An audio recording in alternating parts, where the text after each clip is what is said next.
Hey, it's Evan. Welcome back to another episode of the Mindful 8 podcast. And in today's episode, we're going to talk a bit about connection and the importance of connection. And it's on my mind right now because, ever since going through this journey that I've been quite open online about this like whole spiritual awakening and remembering and you know, I definitely lost myself because what I thought myself was, a couple years ago, of course, is dramatically different than what myself is now. And so, over time, when you go through this journey, this process, this awakening, you actually lose yourself because your identity of self it it goes away, right? It dissolves. And connection is the really important part of it all because if you're not open about your feelings, which I wholeheartedly believe are the only real emotions, energy and motion, the only really thing that exists here in the physical realm is feelings. If you're not open with other people and you're not having conscious communication about what you're feeling and what you're going through, that's when relationships become a little bit altered. Friends start reacting to you a bit differently. Parents look at you in a unique way. And it's because you're not authentically communicating what you're feeling. It's one thing to be authentic online, that one of the most enlightened things you can do is just be authentic, be yourself with others and online. But I do think it's really important to be authentic and communicate with conscious intention to family and friends as you go through this process. That's something that I'm realizing more and more, the importance of connection, because the energy and energetic transfer that happens in relationships, it's transactional. All relationships are transactional. I don't think it's I don't think any relationship isn't. There's always um, not give and take, but there's always energy being balanced back and forth, right? With words, with thoughts. And that's also something that I feel into more and more. It's like, like having such close friends and then out of nowhere to say something that's like so left out of left field, which is a saying, it's like so abrupt, so unexpected. And you just like, oh, I didn't really think that, but okay, I completely understand. So this whole episode is about connection and the importance of staying true to conscious connection and conscious communication through the awakening process. Because in my own experience, of course, living with no regrets, as I went through this process and I dove into how all of it works, which is pretty incredible to say out loud. 2 years ago was when Maui wildfires happened, and I'm like, oh my gosh, DEW's direct energy weapons. Like, is this the spiritual war that we're in? That's when things just went crazy. And if I had been really open with conscious communication from that moment on, I think things would be a lot different in my life. But it is what it is. It is what it is. We're here and now, and the eternal now, the only thing that exists. So, a couple pointers and a little bit of advice for people going through this awakening, because I also think that I'm supposed to kind of like be the bridge of going from that old paradigm to new paradigm thinking, and widening the gap between old and new is important. But conscious communication is in there. And it's something to really keep in mind. Number one, be as authentic as possible about how you feel, about how things, external stimuli, make you feel. Understand that all life really is you just reacting, and that's really the only thing we can control at the end of the day. So be really authentic. Be absolutely authentic on how you feel about what you may be experiencing, what may be going on internally. And I'll give an example. Once you dive into a certain theory about the physical realm, let's just think about free energy and ether and plasma, and you start to think a little bit differently about the past 100 years and why we're not using this form of metaphysics now. People may start looking at you like you're crazy because it's pseudoscience. But of course, it'll become the normal. Humanity is just catching up. Be very open and authentic about how it makes you feel that you weren't taught that in school, right? Ether was never mentioned. Plasma was never mentioned. So be really open with people you trust about, how that makes you feel. And that's where the conscious communication comes into. Because then you can really form a unique bond with others who also may be going through the exact same thing and may be having the same feelings. I think that was really prevalent in my life as of late, ever since the drone swarms and, like really just hearing church bells and cathedrals and seeing these free energy devices on top of basilicas. Like that's when I had my aha moment that this whole concept was truth. There was absolute truth in it.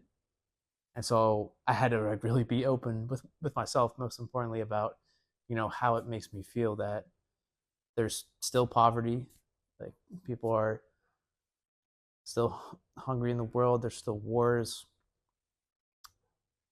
But we can't stop those wars. We only stop the war within. And, that just comes down to being at peace, living a harmonious life. So really understand how you feel about these things as they arise, right? As you go through your awakening journey, because, it's not easy and it never will be. It'll always be a challenge, but a challenge can be pursued in harmony with others who are going through the exact same thing. And that's the beauty in all of it, right? I do believe that there's like the prime creator and it splits everybody up into individual perceptions of reality, the souls that embody each of us to experience life over and over again until we kind of get a grip on how we're energetic beings and plasma and ether, and then we can again live in harmony with the planet, because we are the planet, which is what happened 12,000, 13,000 years ago. And that is celebrated now, November 2nd, the 1st, and October 31st, which is Halloween. So it's all coming full circle. Because remember, time is recursive. It's not linear. It's all about cycles. So being really open with yourself and with others about how you feel during your awakening process is really important. Really, really important. And number two, and I do think this is of the utmost importance too,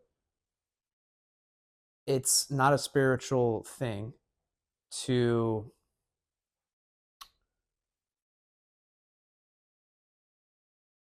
be upset and to have these illusory emotions towards others when they don't see it like you see it. Because then again, that's very egoic, and we're here to transcend that with love. So once you get a grasp on ether, plasma, and 0 point energy, once you get a grasp on how there actually are direct energy weapons, and you go through all these theories and you start experiencing it, and then you're in conversation with others and they don't really understand that as well, be totally okay with it. It's not your job, nor is it your role here in this reincarnation to force people into this understanding of reality. It's, I don't necessarily think it's your job or your purpose. Now, then again, if you feel the call to be that individual who is the black sheep in the family, then go for it. But don't have any illusory emotions like anger, hate, jealousy, greed, fear towards others when they don't see the world like you see the world, because that's very egoic. Then again, this is advice, so take it as you will. It's just in my own experience, this is what has come up, because I am always reflective about my entire life. I contemplate quite often, and these things keep coming up, and I just keep meeting it with unconditional love, because I do feel like this year was the activation. I do feel it deep in my bones, understanding Atlantis and knowing how all this works in cycles, metaphysics and plasma, ether. That's no longer pseudoscience, right? Like there's a significant amount of evidence that points to all of it being real, and you just have to experiment with yourself. Something as simple as rubbing your hands together and feeling the energetic bond between your fingers is like the easiest thing you can do to understand ether. And we're plasma beings, you know? So those 2 points are, I believe, of the utmost importance to take into consideration whilst going through this process. Because remember, like, it's all about connection, right? There's a soul within every being here, and they have infinite potential. There is a soul within every being, and they have infinite potential. Never forget that. Every soul that you meet, every person that you meet has a soul, and they have infinite potential, right? And they will come to that awareness of plasma and ether in due time when they're meant to. You just have to approach them with unconditional love, right? It is such a beautiful world, and I'm filled with so much gratitude and joy and peace. And the one word that's really been the focus for me as of late, it's easy to feel this whilst I'm alone. It's harmony. It's harmony. Harmonious living with Gaia. That's the goal. That's the goal. Which is why plasma and ether are so interesting to me. Because the Atlanteans did it, and we're now here to do it again. Freeing humanity with 0 point energy and 0 point technology, and it's a big task, but I'm here for it. I'm so excited. I found something to wake up every day and like really get after and learn more about. And it took a while, but in alignment, And I know that, this advice that I'm offering in this video will be of use to you if you choose to believe it. But hey, listen, we're doing this together. We're remembering together. That's the whole point of it. So this was an episode on connection and conscious connection and conscious communication and the importance of it whilst going through your awakening and remembering process. Therefore, I love you. Thank you for listening to this episode, and have a beautiful rest of the day. We'll see you in the next one.